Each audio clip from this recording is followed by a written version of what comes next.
Good evening and welcome to the Coon Rapids City Council meeting for Wednesday, November 7th, 2018. If you could please rise and join us for the pledge. I pledge allegiance to the flag of the United States of America and to the republic for which it stands, one nation under God, indivisible, with liberty and justice for all. Please call the roll. Councilmember Kraskowiak? Here. Councilmember Kicker? Here. Councilmember Demmer? Here. Councilmember Geisler? Here. Councilmember Johnson? Here. Councilmember Wells? Here. Mayor Cook? Here. Thank you. First item on our agenda is to adopt this evening's agenda. Mr. Mayor, Councilmember Geisler. I would move to adopt the agenda with one addition under proclamations and presentations. We have the Coon Rapids Lions here tonight. Second. Motion by Geisler, second by Demmer to approve the agenda, or to adopt the agenda with the addition of accepting a donation from the Coon Rapids Lions. Any discussion? Hearing none, all in favor signify by saying aye. Aye. Opposed? And the agenda is adopted. We'll also accept any other donations people want. Always open. Always willing, yes. Did you see how quickly we got you right into the agenda? Yeah. And that's where we're at. We're at the proclamations and presentations, and we have a couple visitors here from the Coon Rapids Lions Club. And so why don't you come up and I'll meet you out front here.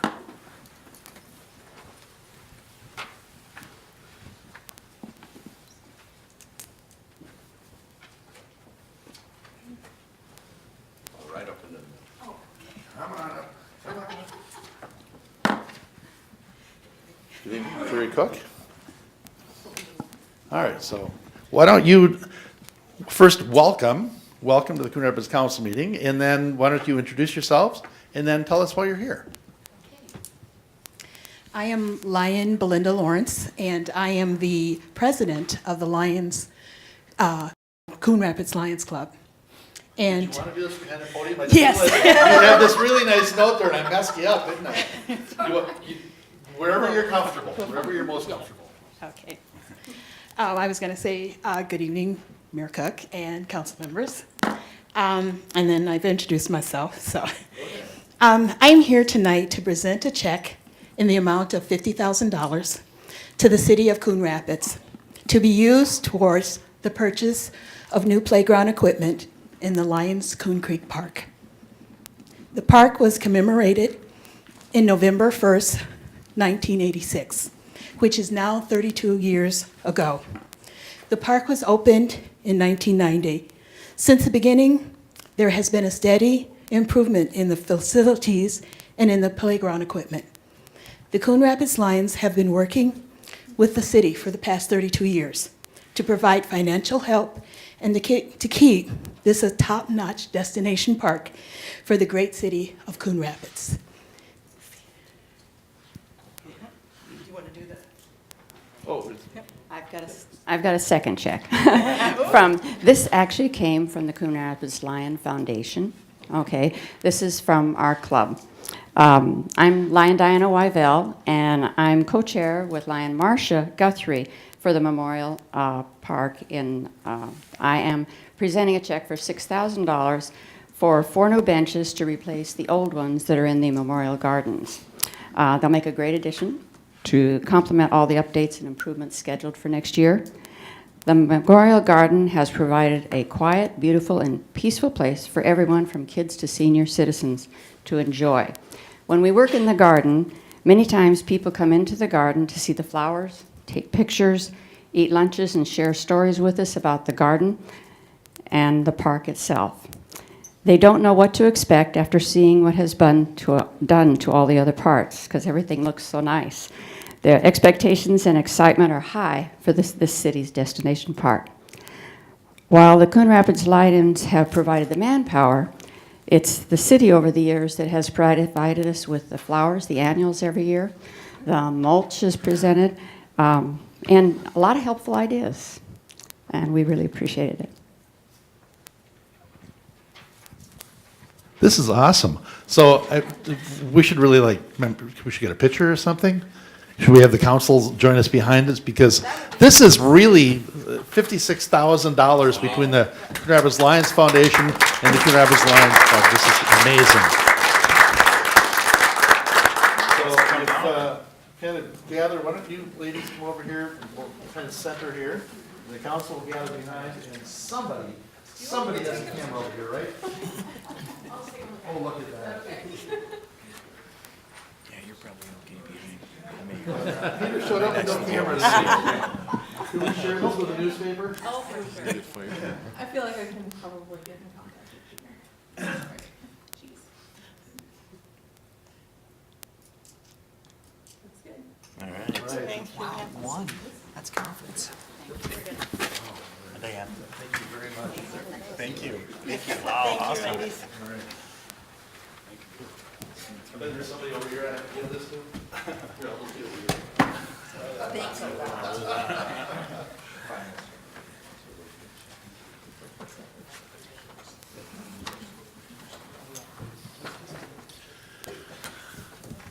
Well, we might as well go home now. It's going to be really hard to follow that.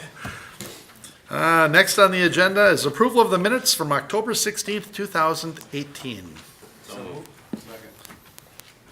Okay, there was a motion by, let's just say, Kicker maybe? And a second by, let's say, Wells. We'll go with that. Any discussion? Hearing none, all in favor signify by saying aye. Aye. Opposed? And the minutes are approved. We have 4 items on our consent agenda this evening. The first is to approve a therapeutic massage enterprise license for Therapeutic Healing Massage LLC, 12685 Riverdale Boulevard, Suite 17. So Ms. Pagel has leased space in the building of Salons by JC at Riverdale Village and paid the background investigation and license fee. She has also provided proof of the required liability insurance. Approval is contingent upon the police department background investigation findings. So with this action, if it's approved, we will be approving the issuance of a therapeutic massage enterprise license to Ms. Pagel for Therapeutic Healing Massage LLC located at 12685 Riverdale Boulevard, pending a successful background investigation. Next item on our consent agenda, which is item 3 this evening, is to adopt resolution 18-103, accepting the Anoka County Business and School Recycling Grant for Bunker Hills Golf Course. Bunker Hills received a $10,000 grant from Anoka County in 2015 to purchase recycling, organics, waste containers, and a baler. The containers have since worn out due to the absence of dolly systems. This was a big problem, I remember us discussing this earlier. The total grant amount requested is $59,5503. Anoka County orders the items and ships directly to Bunker Hills, and it has been granted, so we will be adopting resolution 18-103, accepting the 2018 Anoka County Business and School Recycling Grant for the Bunker Hills Golf Course. Again, $5,955.03 for equipment and dollies. Next item on our consent agenda, which is item 4 this evening, is to adopt resolution 18-107, amending the budget for a pressure washer. We're looking to modify the 2018 facility construction budget to allow for the purchase of the pressure washer system for Public Works in the amount of $1,050. This was anticipated in the proposed 2019 general fund budget in the amount of $6,816, but due to the failure of the existing system, it is needed sooner. The funds are available in the fund balance of the facility construction fund. And given the typical year-end transfer from the general fund, the funds will be recovered from the general fund where the system was included in the proposed budget in the future. So with this, we will be authorizing resolution 18-107, amending the 2018 facility construction fund budget for the purchase of a pressure washer system at Public Works. Item 5, which is the last item on the consent agenda, is to accept the quarterly financial report. The financial summary of all funds for the third quarter and the quarterly enterprise fund statements are attached. And assuming council has no specific questions, no action is necessary other than to acknowledge receipt of this report. And that is the 4 items on the consent agenda. Your Honor, Councilmember Demmer?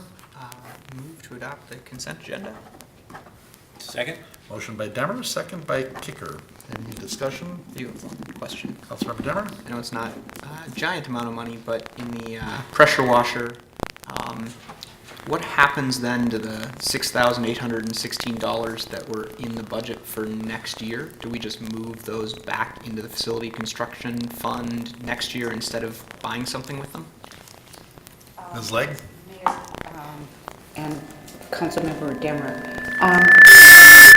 Basically, what we thought we could do with that is leave it in the budget. We'll estimate the budget come mid-year, so we will not plan on spending that money. So that money will stay in the fund. At the end of the year, the money should still be there, so there should be an excess, which ultimately can get transferred to the facilities construction fund to reimburse it now. So it's gonna take like 2 years to get it there, but it just is a lot of rigmarole to change the general fund budget, so we just went to the facilities construction. They say government's slow. Well, All right, thank you. It's a measure of time. It's called the speed of government. Yep. Yeah. All right. So we have a motion and a second. Is there any other discussion on this? Hearing none, all in favor signify by saying aye. Aye. Aye, opposed, and that motion carries. Next item on our agenda is item 6, to hold currency exchange license public hearing and consider license renewal for your exchange. This is Minnesota statutes require the governing body to hold a public hearing and render a decision regarding the license renewal within 60 days. This is for a currency exchange license renewal for your exchange, 3070 Coon Rapids Boulevard. Yeah, I don't know, sir, is there anything you want to tell us about this, or should I just open the public hearing? Well, I would like to do that.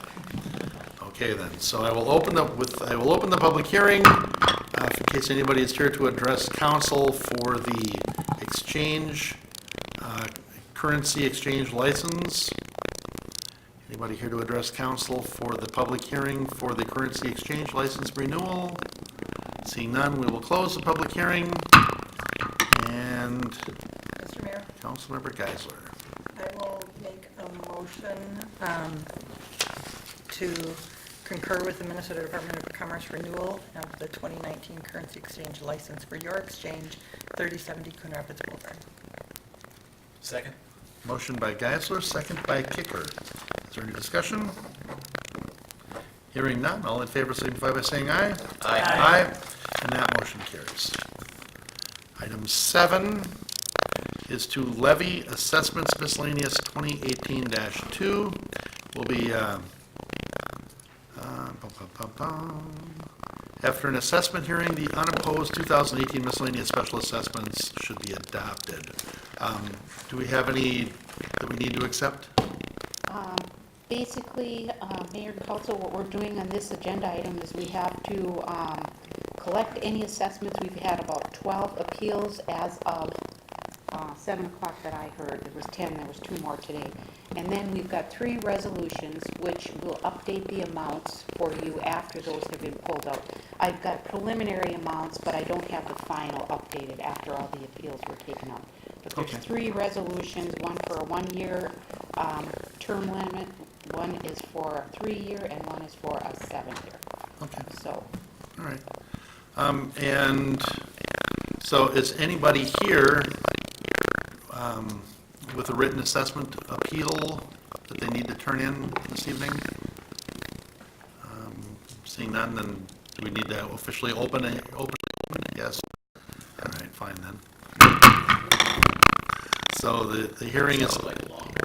Yeah. So at this point, if anybody has any written assessment appeals, we will accept those now. If there's nobody here, we will close the assessment hearing and look for a motion for adopting resolutions. Your Honor. Councilmember Demmer. Take them all at once. Move to adopt resolutions 18-104, 18-105, and 18-106, respectively adopting the 2018 sub-2 miscellaneous special assessments for unopposed 1, 3, and 7 years. Second. Motion by Demmer, second by Griscoviac. Any discussion? Hearing none, all in favor signify by saying aye. Aye. Opposed? And that motion carries.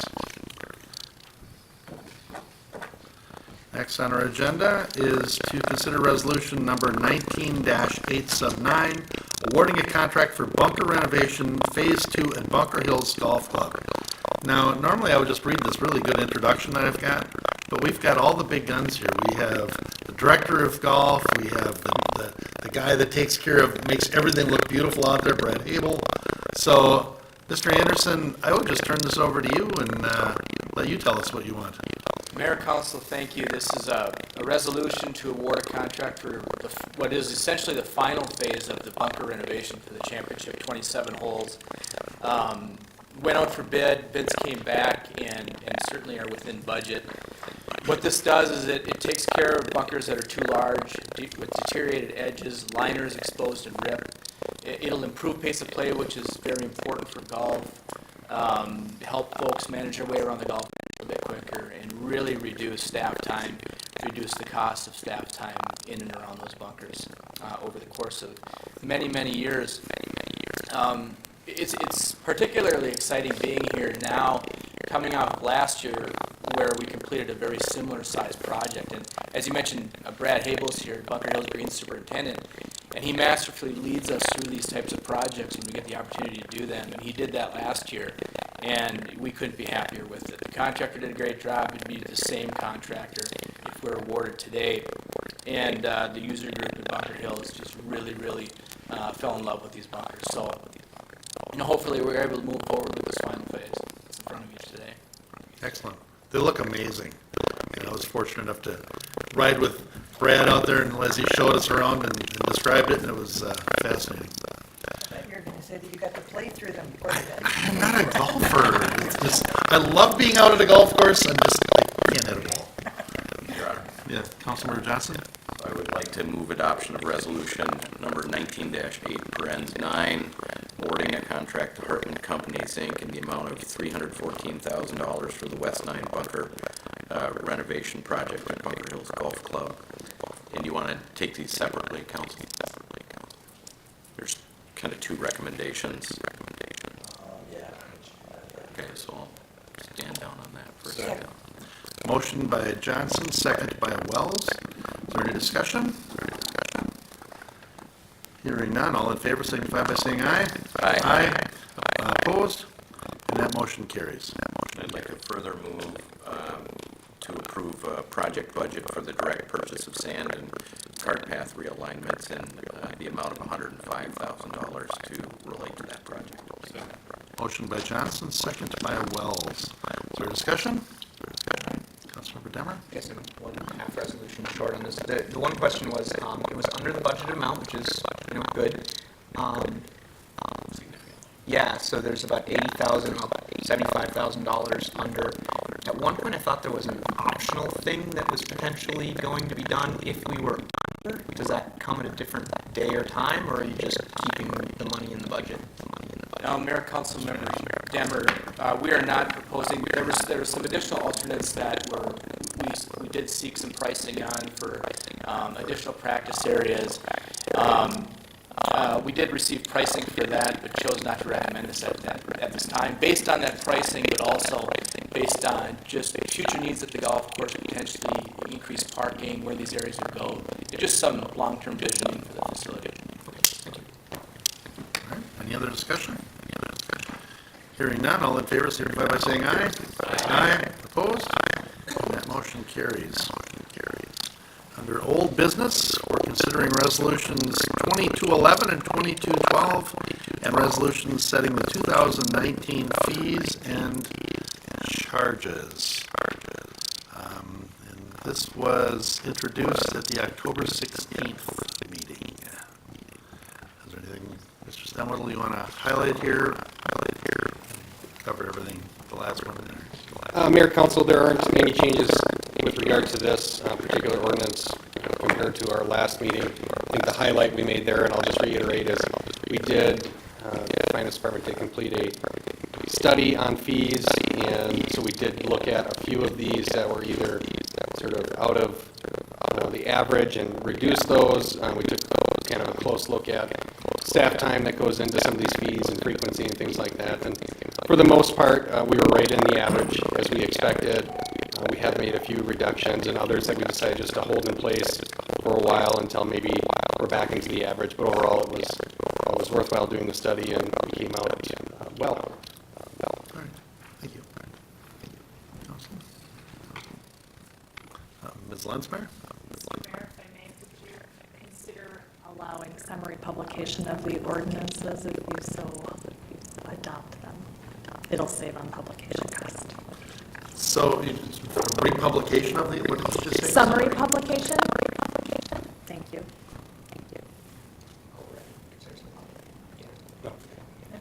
So, Just instead of publishing every single page of every single attachment. okay. So, so we're not going to publish all of these pages. We're going to do a summary publish. Is that what you're saying? Yes, please. Okay. Do we have to add? Your Honor. Councilmember Demmer. I'll make the motion. Do I have to add something to that motion? Can I move them all at once and do it? Okay, great. All right. Those following along at home, move to adopt ordinance 2212, revising certain license fees, service fees, and related charges effective January 1st, 2019.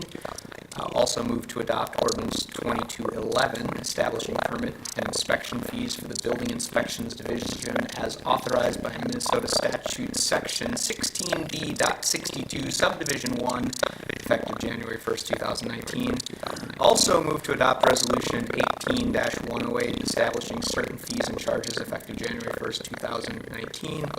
Also move to adopt Resolution 18-109, establishing certain fees and for use of CTN studio facilities effective January 1st, 2019, and further to do all these with summary publication. Second. Motion by Demmer, second by Geisler. Nice job. Good job on that second, too. Discussion?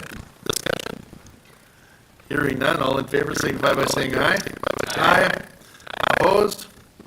And that motion carries. All right.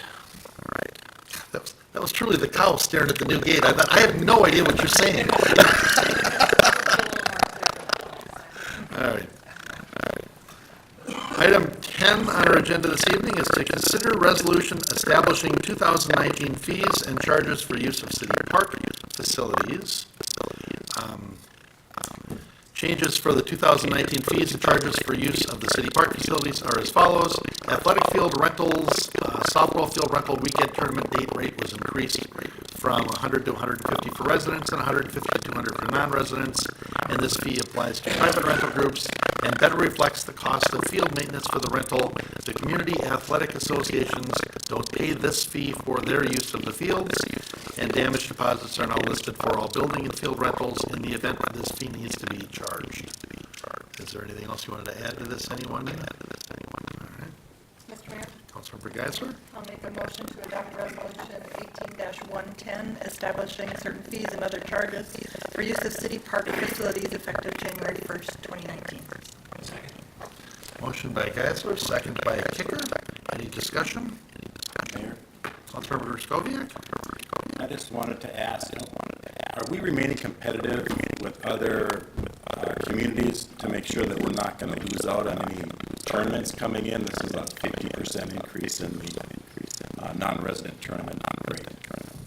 Yes, Councilmember Kraskowiak, we have done, to a lesser extent, a market study, and we'll continue to do that. But if you look at soccer fields, baseball fields, football and lacrosse fields, softball was $100 lagging behind on those. And with the newer facilities, they're not quite up to the same because they're all basically included in one facility. So you have the ability to get to all of them a lot quicker than going to remote sites from a home destination. So we will be looking at that again, obviously, next year. But I think this is a fair thing, and it also gets us closer to that break even. And again, this is for residents and athletic affiliations. Councilmember Demmer? That reminded me, I had a question on the resident versus non-resident. So if anyone's a resident, or if the person making a reservation, or if half the people are, how do we determine resident versus non-resident? Councilmember Demmer, if you look kind of up to the priority users on the first page, so it's either sponsored by the city, or it's a civic, athletic, or a public organization. So if you are a resident, a nonprofit, a business, you fall under priority 3, as well as then priority 4 are the non-residents. So if I went to reserve it, but everyone else playing was a non-resident, I could get the cheaper fee. Whereas if I had a non-resident reserve it and everyone else was a resident, it would be the higher fee. So if you're going to reserve our fields, send the resident in your organization to reserve them. I think that's a good answer. It's the person filling out the request. Or pay a resident $25 to fill it out for you. Starts to hit a point of diminishing returns here. Let the cat out of the bag. All right, sounds good. Thank you. So according to the Twin City Gateway's sports marketing guy, he said that we are one of only 2 of the 6 field complexes in the region. So we have we're very much in demand for tournaments. So I think we're in a good position here, and that is a big snap, 50%, but that kind of makes sense. All right. Let's see. Do we have a motion on this? Do we have a motion on this? Yeah, we've already voted, right? Okay, I've written down that we voted. All right, so we have a motion and a second. All right, any other discussion? Hearing none, all in favor signify by saying aye. Aye. Opposed? And that motion carries. Item number 11 is to consider introduction of an ordinance restricting parking on 124th Lane and Magnolia Circle. Mr. Himmer, you want to touch on this, or do you want me to read your... Sure, Mr. Mayor, members of the council, a proposal or request came in from residents in the area. This is up near the Holiday Station.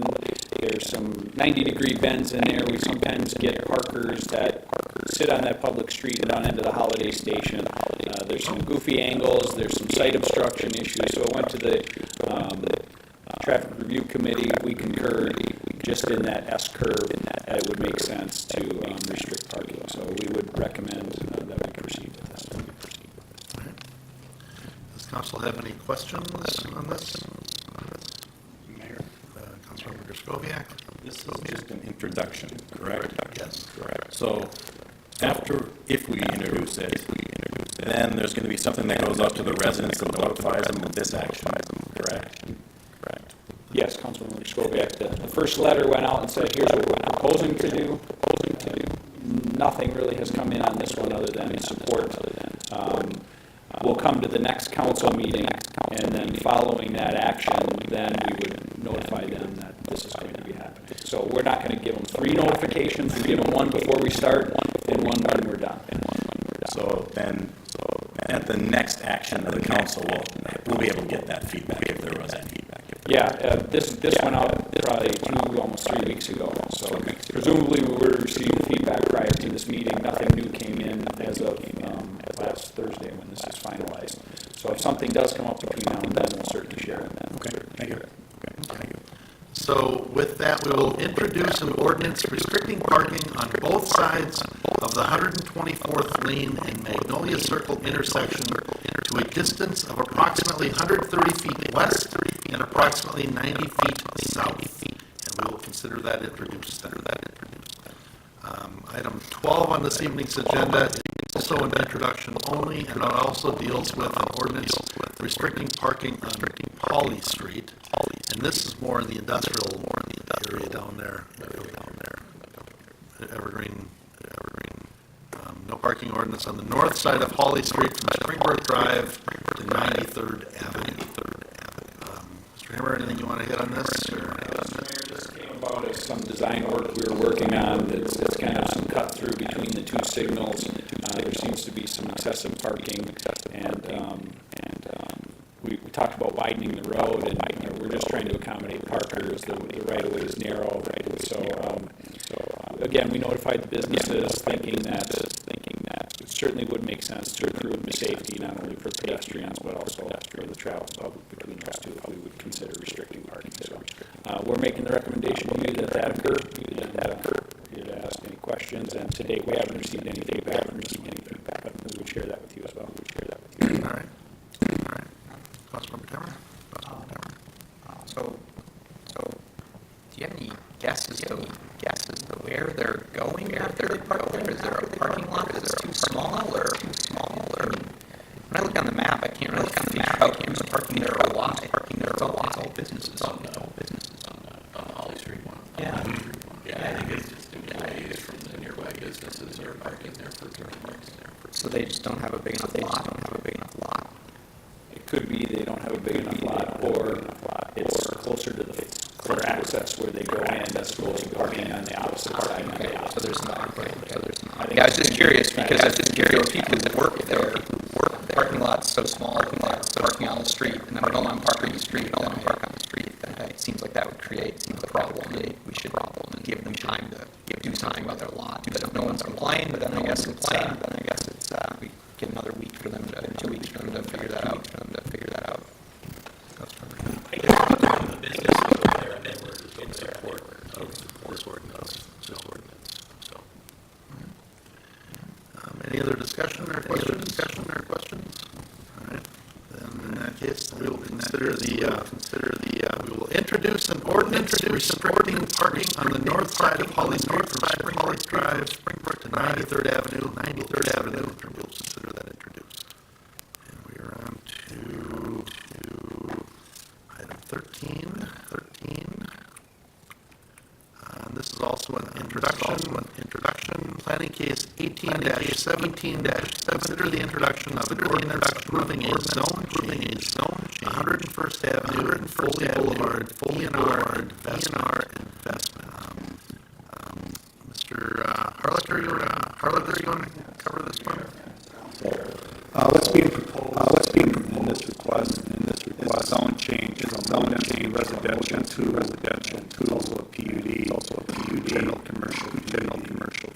The property is 1.65 acre, the corner of 101st Avenue and Foley Boulevard. It's currently vacant.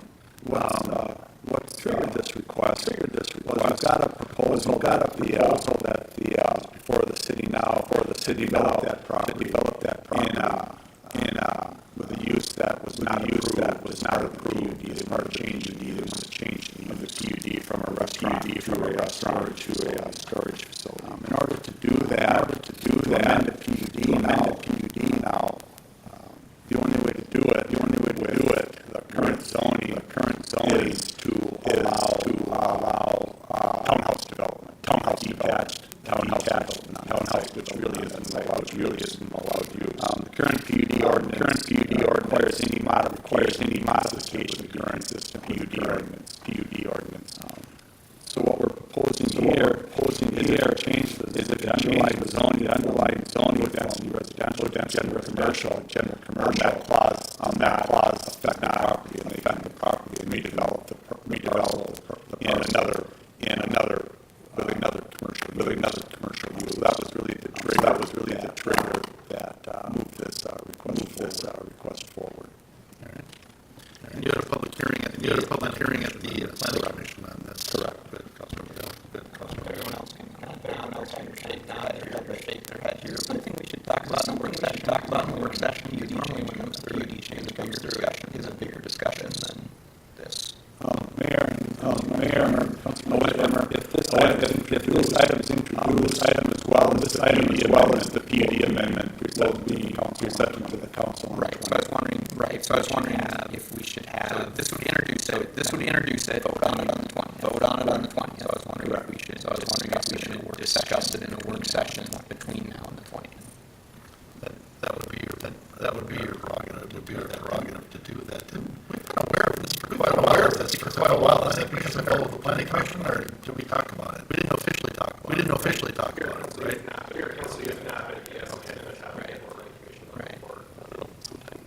Sometime. So I just want everybody to be clear, I support the development of the site. I would like to see it developed. It's been a long vacant piece of property in my ward, and I'm intrigued by it. I'm intrigued by the prospect there, but I want everybody to understand that what we're talking about is a proposal to build, and correct me if I'm wrong, please, a four-story storage unit facility there. That may be something that is very compatible with some of the medium density housing that's nearby. But it also might be something that will bring people who frankly aren't as compatible with the medium density residential that's nearby. And I'm wondering if there's been any discussion with the people who own the medium density residential properties as to whether they're supportive of it, that are nearby. Because there's a townhouse apartment development that's right there. And have we gotten any input from the surrounding neighborhood at all about this possible change of use? Councilmember Johnson and Mayor, there were no real comments at the public hearings. The owners of the Holiday gas station, as well as I believe it's North Star Apartments to the south, were notified. They're not at the public hearing. And I just kind of like to reiterate on this.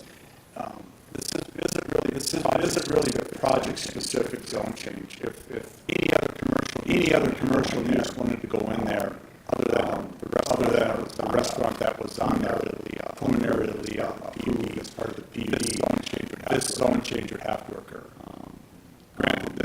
Granted, this project is the one that triggered it, but it would affect any other future development of a restaurant that wasn't a restaurant on this site. It would have to go through a similar process.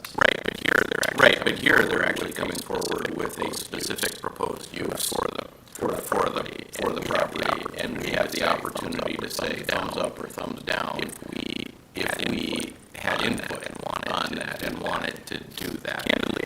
Candidly, I don't have a value judgment at this point in time as to whether this is a net positive or net negative, and I would like to see the developed. So I'm just putting it out there. I want everybody to understand that it's not. It's going to be a significant structure on that that's on that property, and it'll be a four-story structure. It could be the tallest building in the area.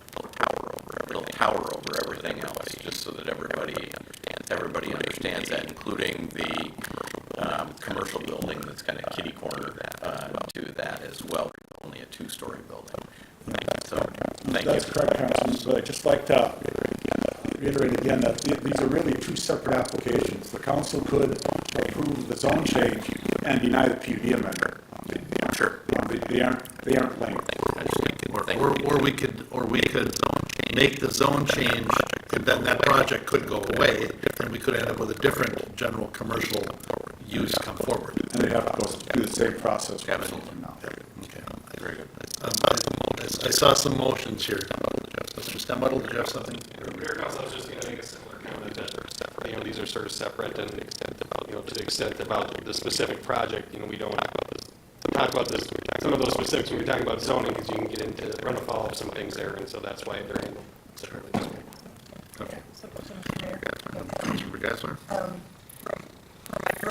From my perspective, yeah, if you look at the property, low-density residential doesn't make sense, right?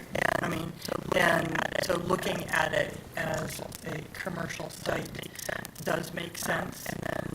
And then you can't do spot zoning. So it's, what is the right use for the land? Is it the right zoning?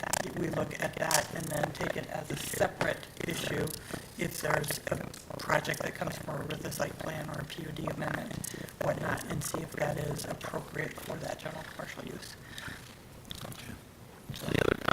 Any other comments? This is just an introduction, Mr. Harlan. The underlying land use designation for this parcel is general commercial rezoning. So the rezoning would bring it into conformity with the underlying land use designation. Any other? I think makes sense. Okay. All right.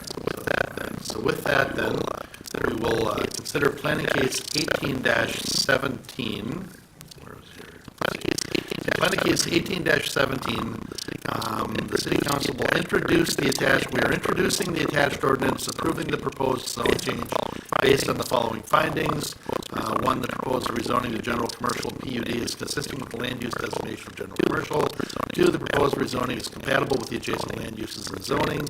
Number three, the times and conditions have changed so that a reasonable use of the property cannot be made under the current zoning. And item four, the proposed zone change would not have an adverse impact on the area. And with that, we will consider that introduced.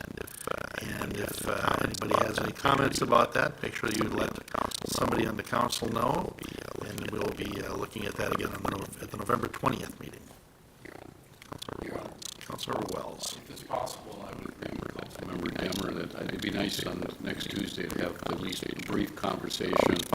I've always found it to be kind of hypocritical that the zone change has nothing to do with the project, but yet the project is always listed. You know, I mean, it's kind of like it's there. You can't ignore that it's there. So we're not taking, the zoning change.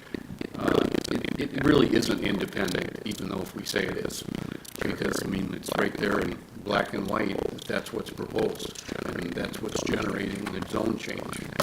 So, either we should change the way we do things, or not pretend that they're independent.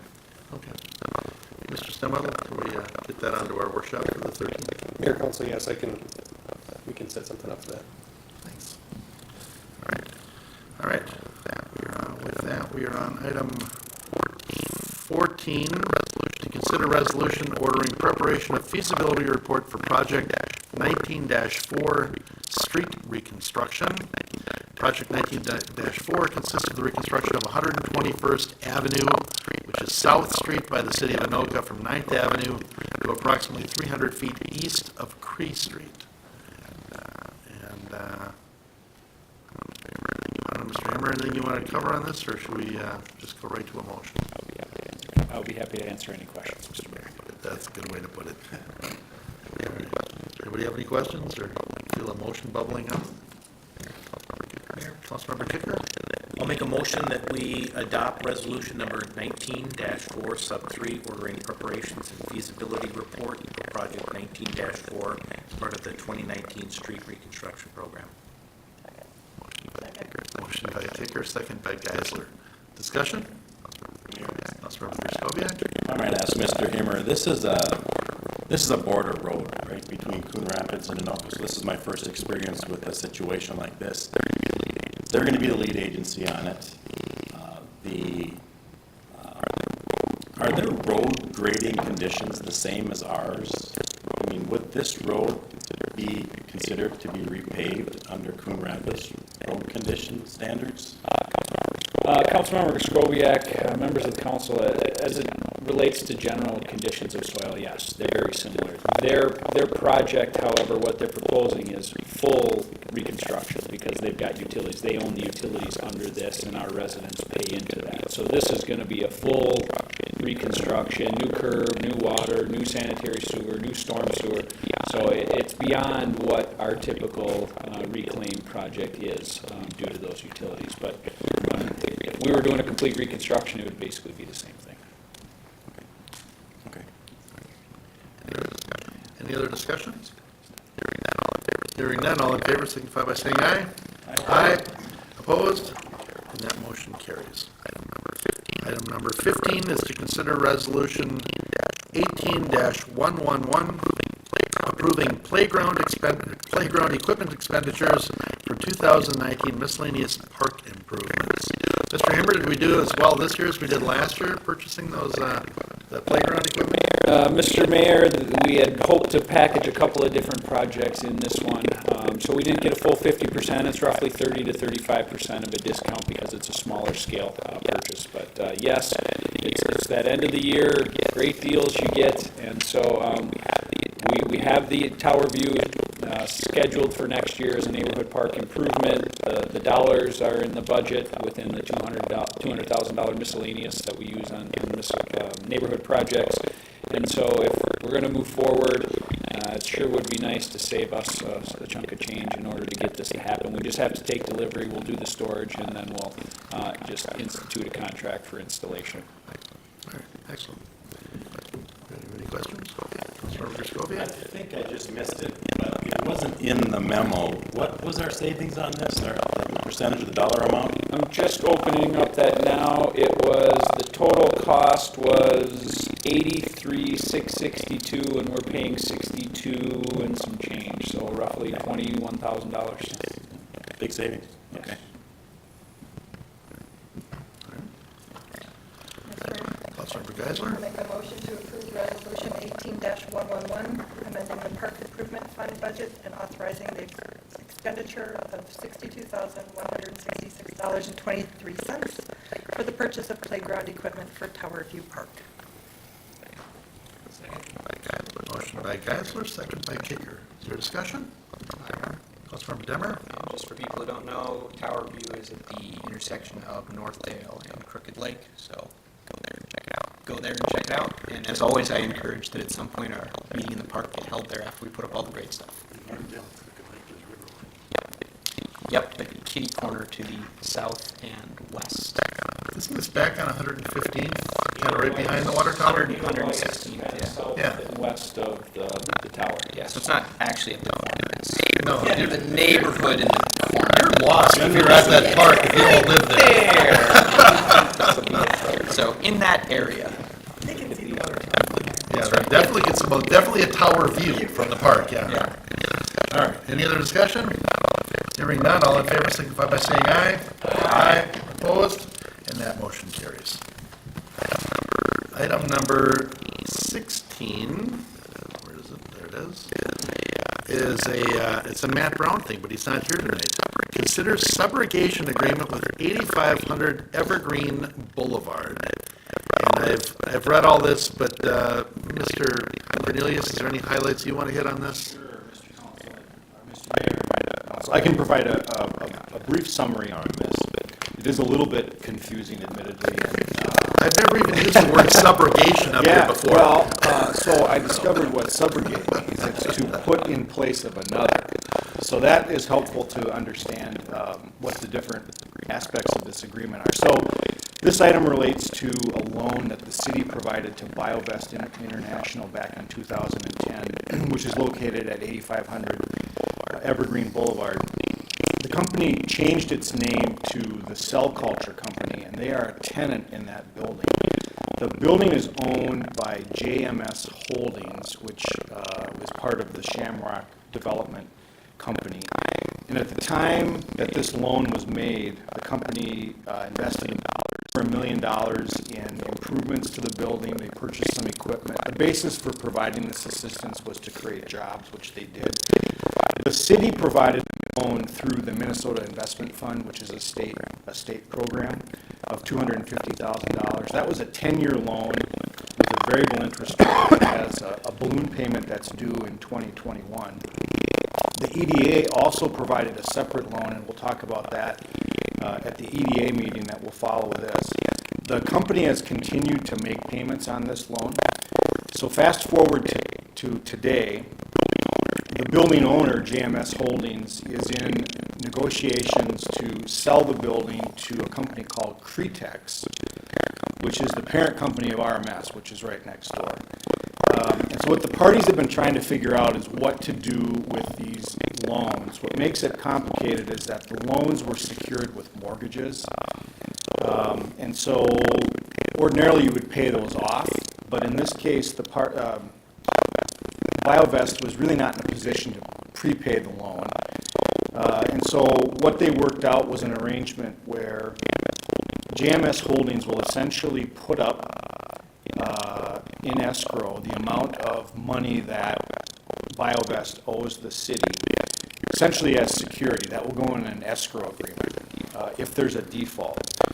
The subrogation part is between the city and JMS Holdings. So essentially, if BioVest defaults on the loan, the city can draw on those escrowed funds. JMS is essentially subrogating or stepping in for, if you will, BioVest. And what we would do is draw on those funds, we would be made whole, and then the city would be assigning its interest in the loan agreement so that JMS Holdings could go back after BioVest to collect on those funds. So that's essentially what is happening here, and the EDA will be doing the same thing as part of a separate action. So hopefully that's clear. If not, That was a perfect. between myself and Mr. Brody, we can answer questions. All right.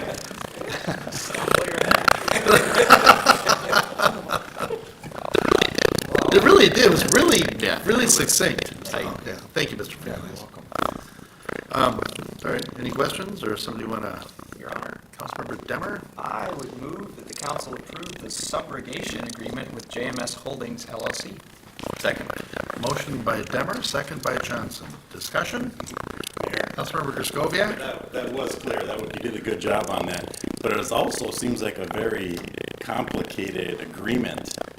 I just had a couple of questions. I was wondering, one, in our original agreement, is it assignable in the current agreement to do all this, or are we kind of creating something new? And the reason I ask that is, it just seems like it might make more sense for us to just get paid up now, and then that limits any liability on the city or our taxpayers going forward, so. Mr. Mayor, if I can refer to those questions to Mr. Brody? Councilmember, you are correct. If we could pay it up today, it would be done. I call them Shamrock. Our JMS said, hey, it would be us paying it up. BioVest is current. They've been paying their payments. We'd like this opportunity to continue that, but what we're willing to do is escrow this money. And there's actually a fairly large balloon payment that's going to be due at the end. So having that money escrowed, we think is actually a pretty good advantage, because at that point, if BioVest doesn't pay, we don't have to foreclose on the mortgages. We don't have to try to go after BioVest or Shamrock, who kind of signed on as a co-signer here. We'll be able to draw on those funds. We also control that escrow too because they're not going to get that money back out if BioVest does pay it. Shamrock won't get it back until they get satisfactions from us. So we feel that while it's maybe more complicated, it benefits, I think, the parties, and we were willing to work with Shamrock and with the buyer as well to try to come up with a solution where we're still protected as a city, because that's what we're ultimately in the EDA, what we're ultimately looking out for first and foremost, but then also provide some flexibility to Shamrock and to RMS and to BioVest, if that makes sense. I think it does. Thank you, and I know it's going to come up before the EDA, so. Identical agreement before the EDA. Thank you. Any other discussion? Hearing none, all in favor signify by saying aye. Aye. Opposed? And that motion carries. Item 17 is a 2040 comprehensive plan update. Mr. Harlicker, Mr. Fernelius? Mr. Mayor, if I can just make a couple of opening remarks. We do have a short presentation that Mr. Harlicker would make if the council is interested in seeing that. I think it's a nice little summary of where we're at with the comp plan. I just wanted to acknowledge the work of a number of folks here on staff, not only in community development, but also in engineering, parks, public works.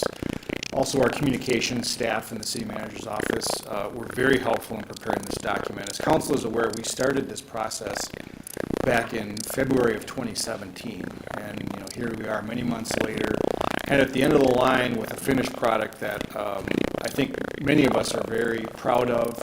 Hopefully reflects the input that the council has provided, all the various advisory commissions.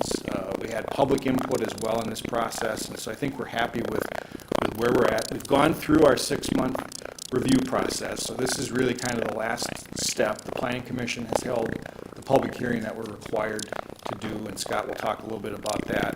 We received really very little, well, no one showed up at the public hearing at the Planning Commission meeting, so I take that as a good sign in comparison to some things that are going on in other communities. But anyway, I just wanted to state that up front, that this really was a team effort.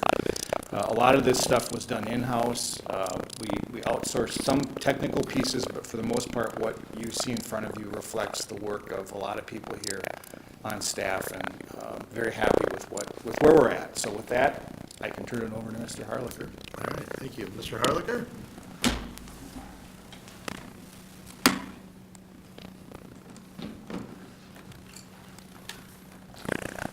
All right, excuse me, Mayor and council members. I just kind of like to expand on the comments here. Kind of the process following tonight's meeting. Should the council approve the draft of the comprehensive plan, the next step is the plan will be forwarded to the Met Council. They have 15 days to determine if the plan is complete. Provided they say the plan is complete, they have 120 days to review it and either approve it or get back to us with comments. If they have comments, we'll address those comments. And then once the Met Council approves the plan, the city has 9 months to formally adopt the plan by resolution. So what the council is being asked to do tonight is to approve the plan for transmission to the council, or to the Met Council for their approval. What I'd like to do is just go through kind of and hit the highlights of each chapter. The first chapter was the land use section. This is one probably people are most familiar with. And what it does, there are certain minimum requirements that are required. Provide a land use map and policies that accommodate projected population and employment projections out to 2040. And the policies must be consistent and accommodated by the Met Council's regional plans, which include regional transportation and sanitary sewer plans. Some of the key goals in the land use section are to maintain neighborhoods, housing options, open space, recreational opportunities, maintain a diversified economic base, protect natural resources, maintain community character, improve appearance and function of Coon Rapids Boulevard, and eliminate blighted influences. What this is here is the proposed future land use map. It's very similar to what we have now. We aren't proposing massive changes. The big change is highlighted on this map here. We're proposing the establishment of a new mixed-use commercial district. Those areas are in pink. And what that allows is a commercial development as well as having a residential component as part of it. And it's really centered primarily along the boulevard and other potential development, redevelopment sites located throughout the city. Next section is transportation. Again, there are certain minimum requirements that are required. Population employment growth forecast by transportation analysis zones. And what those TAZ zones do is it allows for analysis of traffic patterns and future traffic growth based on housing units, population, and employment. We look at the current and future function capacity of streets, regional transit system plan, buses, and North Star Corridor. The regional bicycle network plan, we have 2 regional trails in the city, the Mississippi River Trail as well as the Coon Creek Trail. We look at sidewalk systems and reference regional aviation, which is the Blaine Airport, and freight plans and freight transportation patterns. Looking at highways and roads, what we focused on was the safe movement of traffic through the community, try to reduce congestion, maintain capacity on principal and increase capacity on principal and arterial streets, and look at Coon Rapids Boulevard design that's compatible with the new residential uses along the street. That is actually getting worked on now as part of the Riverwalk project. The county is working on a redevelopment of that section of Coon Rapids Boulevard that's adjacent to the Riverwalk, excuse me, report.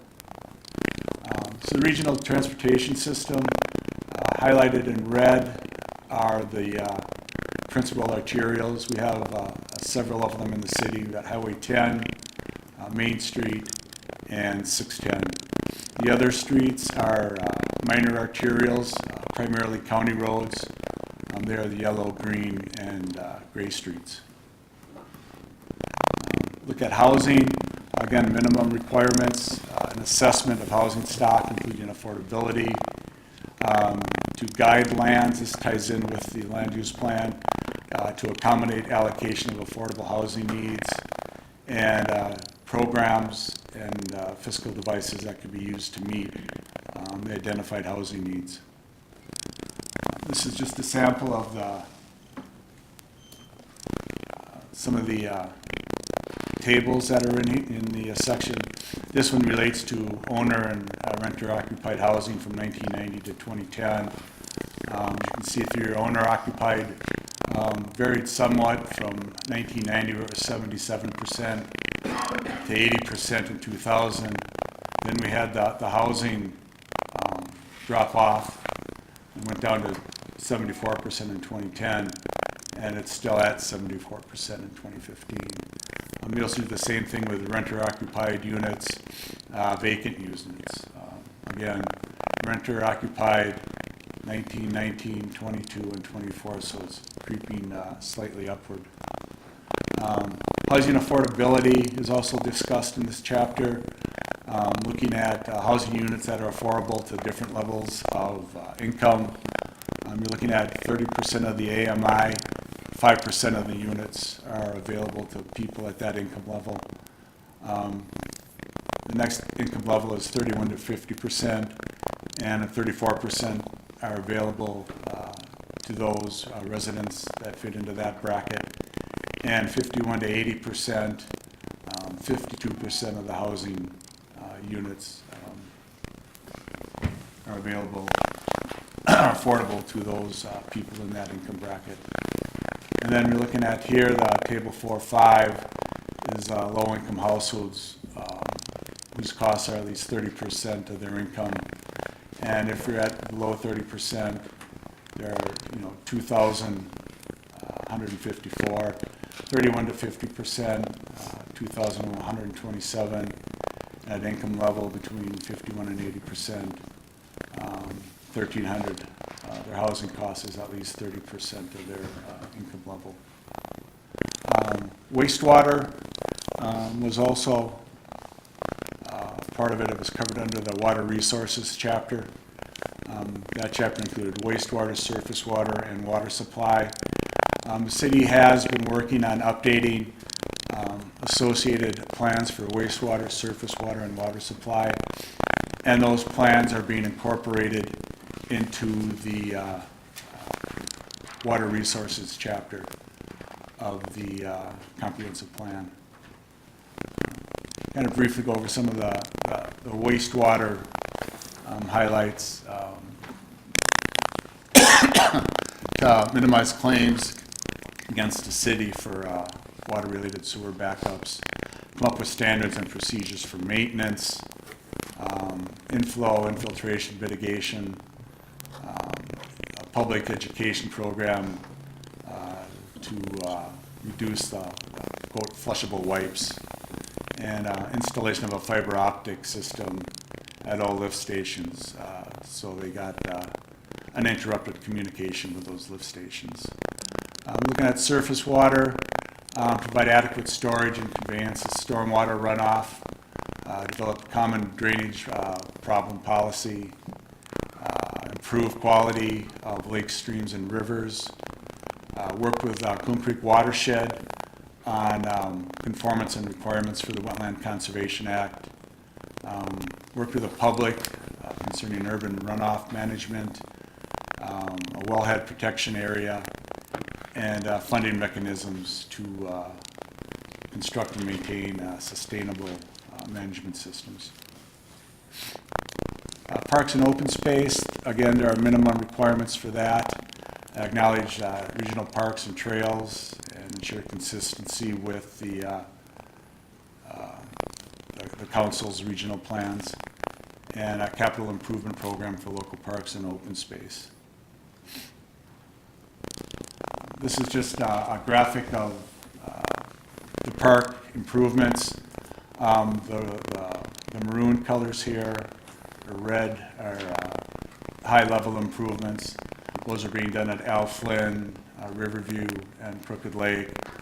And we got mid-level improvements at Lions Park, and the low-level improvements at Pheasant Ridge. Those are the major parks. The smaller parks are also designated based on the level of improvements that are being made. This is just a map of the regional trail system. It shows the Mississippi River Trail coming along, following the Mississippi corridor down through Coon Rapids Dam Park, with access across the the dam over to Brooklyn Park and Rush Creek Park, as well as I can't read what that is, Elm Creek Park. And then again, the Coon Creek Regional Trail will connect at the park and go up to Bunker Hills Regional Park up in the north. And this is just a better graphic that shows the layout of the two regional trails and how it does tie in directly with some of the parks in the city. In parks and open space, we're looking at upgrading and redevelop neighborhood parks, consideration of a pedestrian bridge over Highway 10 by the high school, trail connections, Kennedy Park, Coon Creek West Trail connection from Lions Creek, cross Hanson Boulevard and extend along Coon Creek, and then complete remaining segments of the Coon Creek Regional Trail, including crossings at Coon Rapids Boulevard and Northdale Boulevard. The crossing at Northdale Boulevard would be accomplished as part of the project down there for the pedestrian overpass. The final section here on this is economic competitiveness. This is a new section that was not in the previous plan. It's not a required section, but a recommended section by the Met Council. So there are no minimum requirements. What's addressed is business development and redevelopment. We've included this as part of the comp plan because those issues have become more and more important over recent years. The chapter consolidates other policy documents that we have out there, such as the Economic Development Strategy, as well as the Coon Rapids Boulevard Framework Plan. Some of the issues and implementations that are being addressed are outlined in the comp plan. It's a business outreach program, financial and technical resources, workforce development, regional alignment and marketing, legislative support, and to track data so as we can respond to policy changes. The final chapter wasn't included in the PowerPoint here was the Mississippi River Critical Corridor section. In the current plan, that was included as part of the land use section. We thought it was important enough that it warranted its own section, so it's got its own section in the 2040 plan.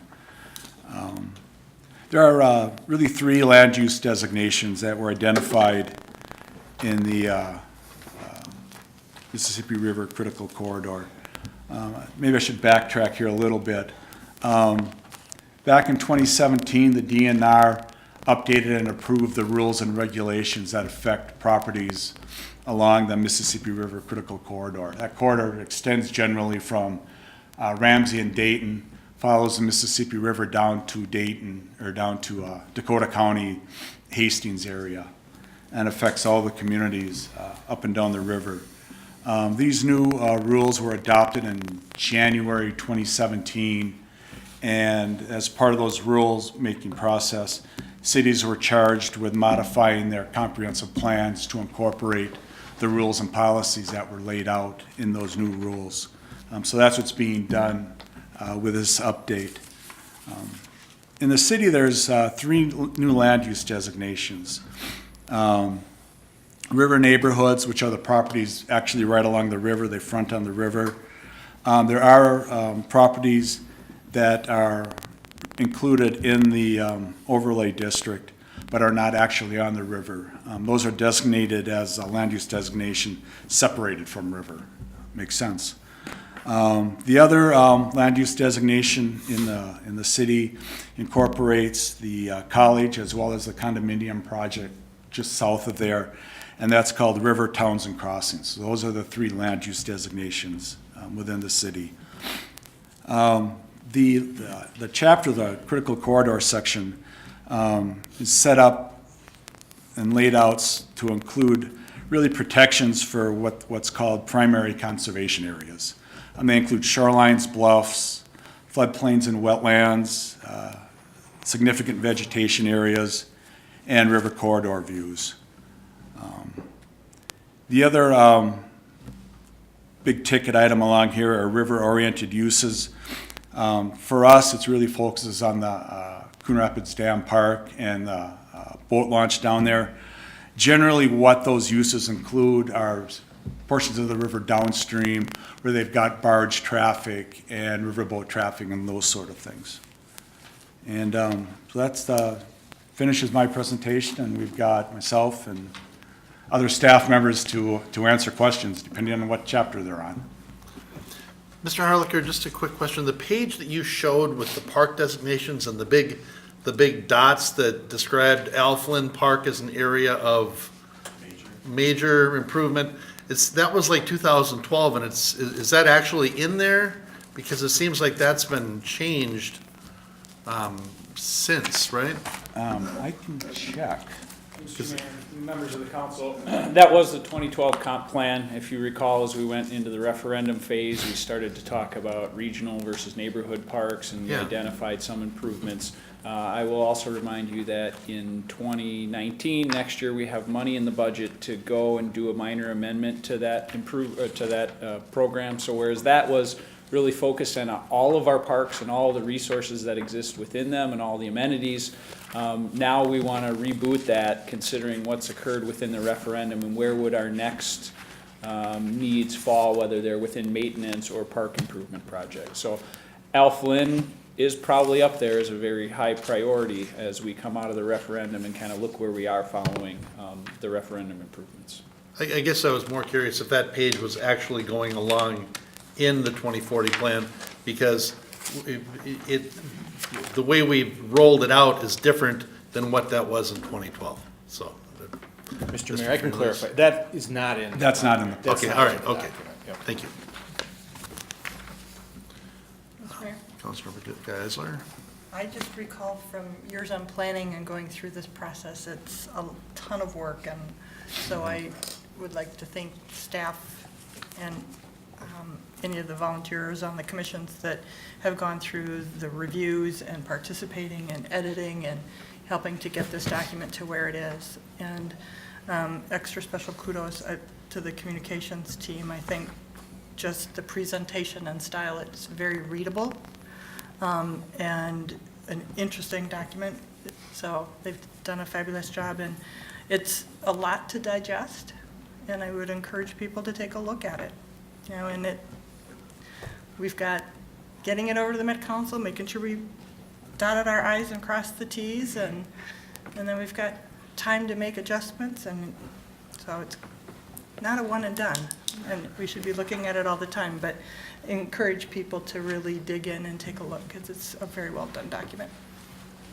Mayor. Truly. Councilmember I would just echo what Councilmember Geisler said. I remember I just came onto the council, one of the first things that came up was that, this comprehensive plan, and it seemed overwhelming at the time, but the staff and everyone has presented to us and got our input and just followed us along over the last couple of years, and now we've got this document that's going to guide us for another 10 years in a pretty good shape. I mean, it's a huge document. It's over 200 pages long. And so, what Grant said about all the work that went into it, I would just like to say I appreciate all that as well. Thank you. Have we ever done a study on how many hours of staff we have into this? We really don't want to know, right? We don't want to know. It looks amazing, though. Mr. Mayor, I'd like to add one comment on the land use map. If you recall, we recently, or council recently, approved land use change for a parcel on Shenandoah Boulevard and Main Street. And as part of that discussion, you asked that the parcel in the corner, well, maybe that should also be low-density residential. I think that can be incorporated.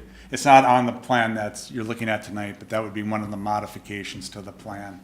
I think that would be included, is change it from moderate density, the property right on the corner, from moderate density residential to low density residential. Okay, excellent. Mr. Mayor? Councilmember Geisler?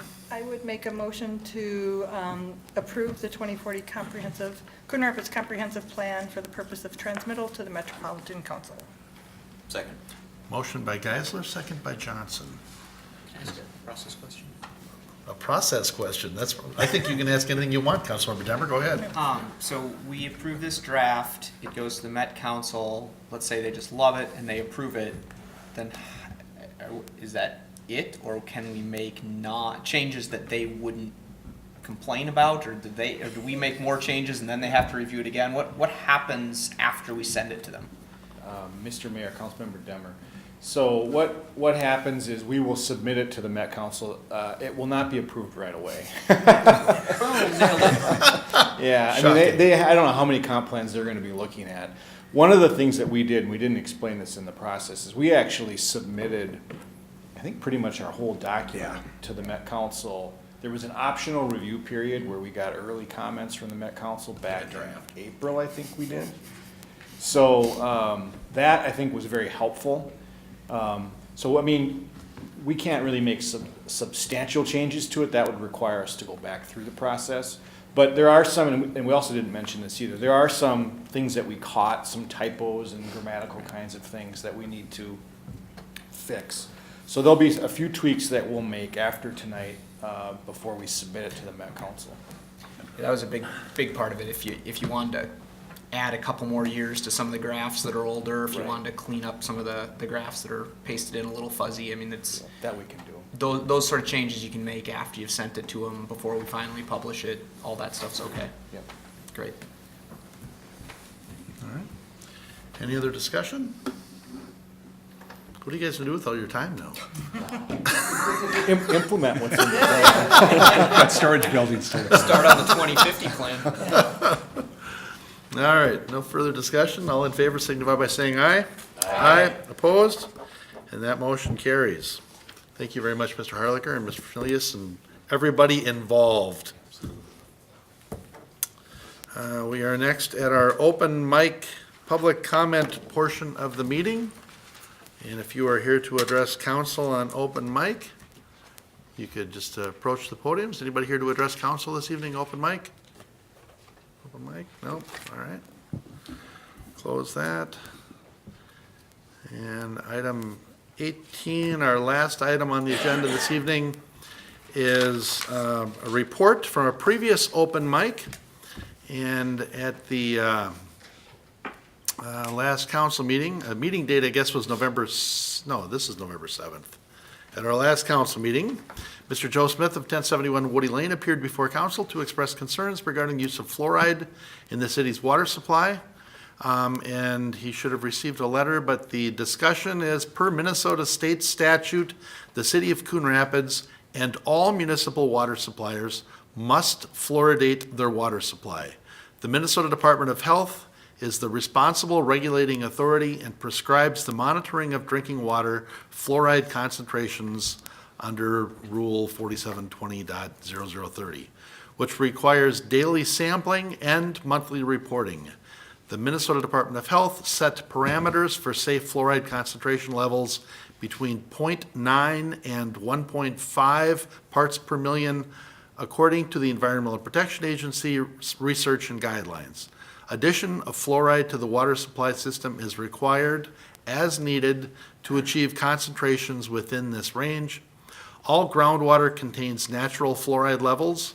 The naturally occurring level from Coon Rapids from Coon Rapids supply aquifers is approximately 0.2 parts per million. In 2015, following additional research and direction from the Centers for Disease Control and the American Dental Association, the Minnesota Department of Health issued a memo allowing municipal water suppliers to voluntarily reduce fluoride concentration levels to a range between 0.5 and 0.9 parts per million. Coon Rapids made the immediate switch to the lower range in June of 2015, and staff plans to continue meeting this lowered threshold until future statute amendments are instituted.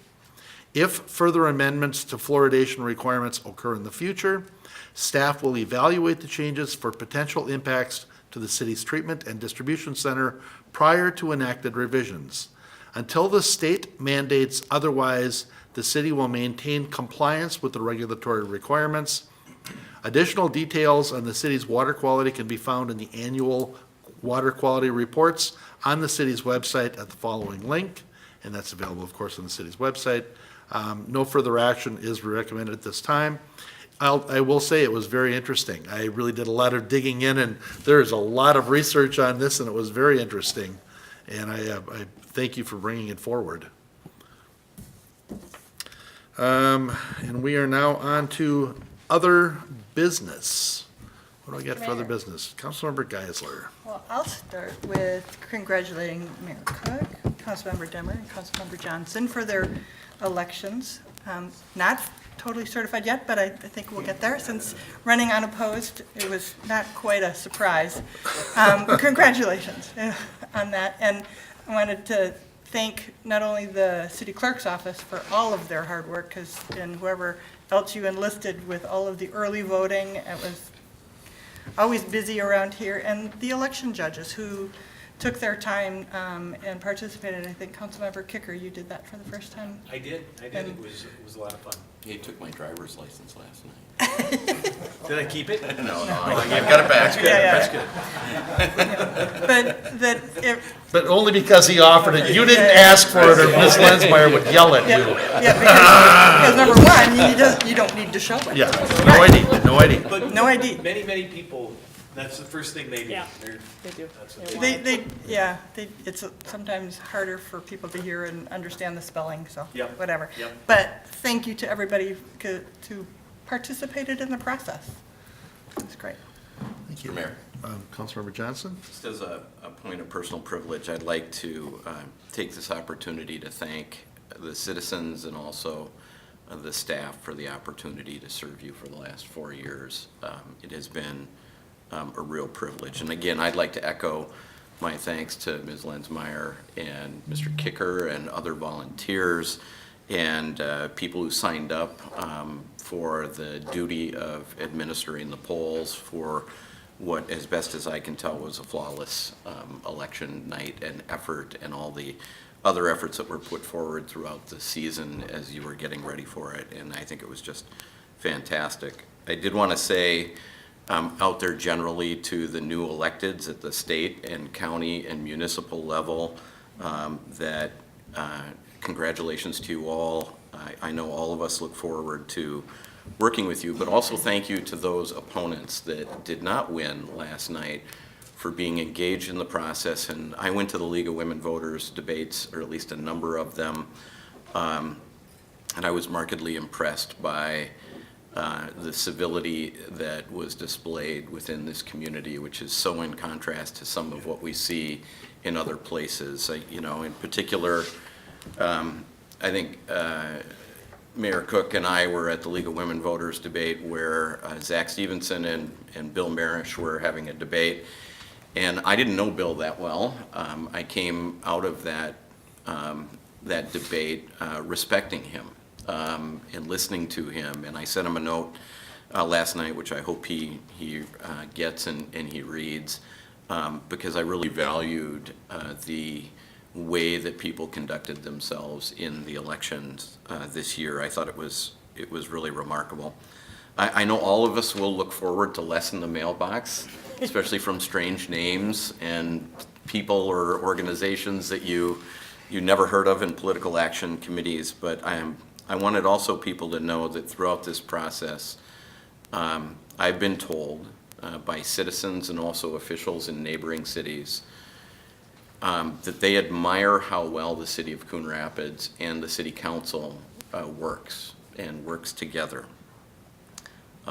They have expressed that to me, repeated people have expressed that to me, and I would attribute it to these factors. We listen to one another, we care about one another, and we value our different perspectives, temperaments, talents, and convictions. And I think that that has meant that we have been able to accomplish an awful lot in the past 4 years.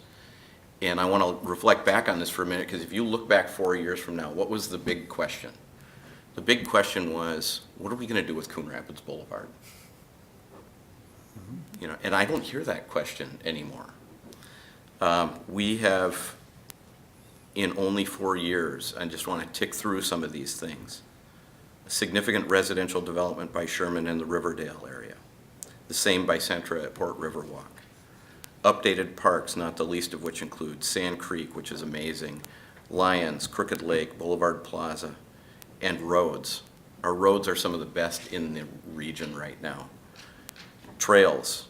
We saw just now in the comprehensive plan that we are very close to doing what I wanted to do at the very beginning, which is connecting the city north, south, east, and west.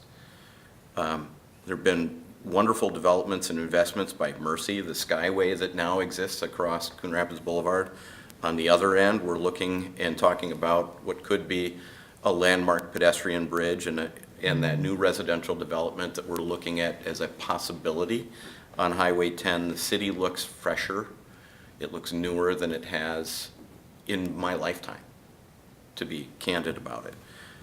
New businesses have come, few have left. Our staff works extremely well together. The future of our city is bright, and there's a positive vision for the city, and I am happy to be a part of it. I want to say to each of the council members and to the people here and staff, I have learned an awful lot from each of you. You've always kindly answered my questions and listened to my concerns, and I look forward to working with you all for the next 4 years. Thank you. Councilmember Demmer, can you be a little bit shorter than that? That was my plan. I mean, it's really, I liked it a lot, but Yeah. do we need to recover that? Mostly, or? I was going to say ditto. Okay. He said exactly what I was. No. So I do want to just compliment the city. Free, fair, open elections are a hallmark of democracy, but that doesn't make them easy to pull off. So thank you again. And voting, another hallmark. A third hallmark is in order to have a government for the people, of the people, you need the people to actually run. So as much as it was nice to be unopposed, I hope 4 years from now more people are interested in running for the post, because you need that to kind of, I will admit, I didn't go out and knock on doors this time, and I probably should have, because I learned a lot more 4 years ago knocking on doors. So if you're thinking about running for an office, give one of us a call and we can talk to you about it.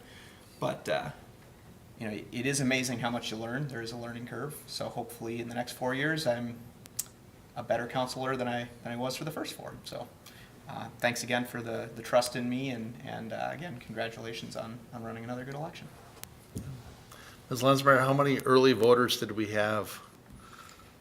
Mr. Mayor, members of the council, we're still working with the county to get that number. Okay. They haven't added it to our voter turnout totals yet because there's so many.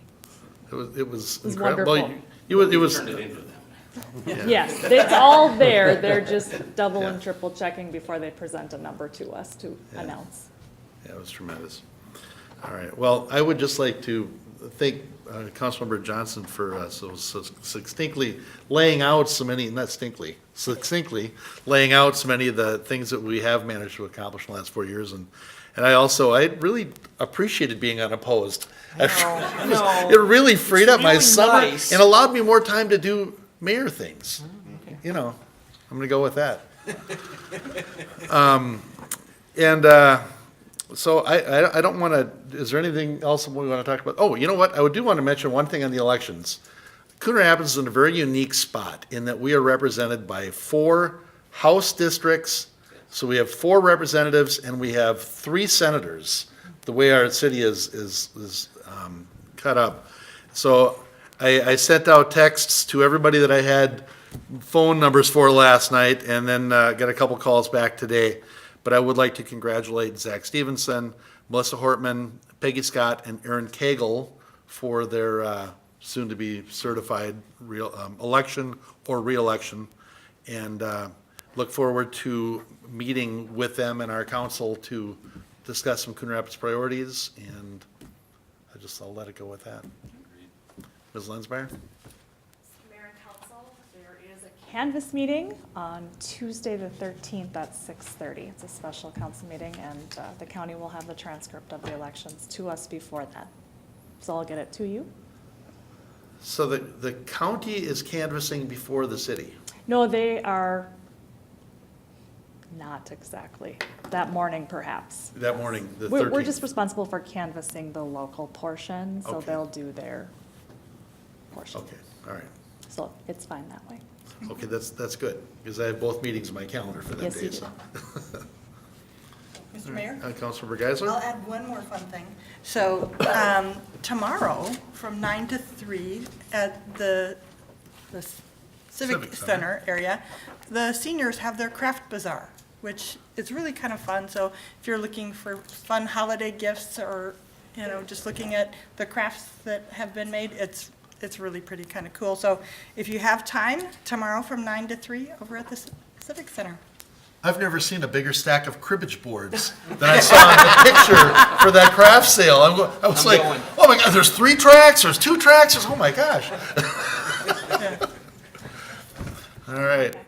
Mr. Anderson, how's it going at the golf course? Monday, I drove by there Monday afternoon. It is rainy, it is cold, it is miserable, and the golfers are out. There weren't many, but they were out. Mayor Council, I think a gentleman even had shorts on Monday, which is great. And you know me well enough to know that I really do appreciate his spirit in doing that. So, we're holding out hope for our outdoor season, and we will certainly reopen if the snow goes away. And the great thing about, I'm going to find the silver line, right? The great thing about 13-degree weather is 40-degree weather feels like a heat wave. So if we get some, they're going to come running up to Coon Rapids and Bunker Hills, which would be a great thing. But even if that doesn't happen, the golf season never ends at Bunker Hills, and the Simulator Center opens on Friday morning at 8. So folks can certainly give us a call and make tee times for that, and we'll keep golf rolling all year long up at Bunker Hills. The restaurant's always open. Yep. Yes. And I watched the football game up there on Sunday at Kendall's. It was good food. It was nice. All right, other business for before the council. Mayor. Councilmember Kraskowiak. Ward 1, Main Street is open again, so the county fixed its work on the land bridge, so that's back open. Riverwind Park is looking great with those pickleball courts and the redesign of the building. And over at Crooked Lake, that's all looking excellent too, so we're looking forward to those parks opening up in the spring of next year. I actually thought of that should be on your list, was saving the Riverwind building. Yeah. Because that seriously was, we saved that building. After about 30 meetings. Yeah. And the disc golf course. Yeah. That's a great disc golf course. But driving by there, I went, oh, they went with a black shingle. And then I went, well, that's really nice looking. That building is really sharp now. So I like how it's coming out.